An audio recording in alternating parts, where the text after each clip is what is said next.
ఇంకా చిలుకూరులో దర్శనం అయిపోయిన తర్వాత అందరం ఆటో ఎక్కేసి ఒక మంచి ప్లేస్కి అయితే వెళ్తున్నాం. చిలుకూరు నుంచి జస్ట్ 1.5 కిలోమీటర్లో ఈ లోటస్ టెంపుల్ అయితే ఉంటుంది. యాక్చువల్లీ ఈ ప్లేస్ నా కాలేజ్కి జస్ట్ వాకబుల్ డిస్టెన్స్లో అయితే ఉండే, కానీ నేను కాలేజ్ చదివేటప్పుడు ఇంత బాగా అయితే లేదు. చాలా కొద్ది టైంలో ఇంత బ్యూటిఫుల్గా అయితే కన్స్ట్రక్ట్ చేశారు. ఇంకా ఇంత మంచి వ్యూ ఉన్నప్పుడు ఫోటోలు వీడియోలు తీసుకోకుండా ఉంటామా?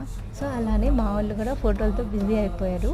ఈ టెంపుల్లో శివలింగం అయితే ఉంటుంది. ఇంకా మీ అందరి కోసం వీడియో కూడా తీస్తున్నా. అలానే ఈ టెంపుల్ చుట్టూ ఇలా అన్ని దేవుళ్ళ విగ్రహాలు అయితే ఉంటాయి. మీలో ఎంతమంది ఈ ప్లేస్కి వెళ్ళారో కమెంట్ చేయండి. ఈసారి మీలో ఎవరన్నా చిలుకు టెంపుల్కి వెళ్ళినప్పుడు పక్కాగా ఈ టెంపుల్ని కూడా విజిట్ చేయండి. ఈ టెంపుల్లో కిడ్స్కి ప్లే ఏరియా కూడా ఉంటుంది, కానీ నేను వీడియో తీయడం మర్చిపోయా.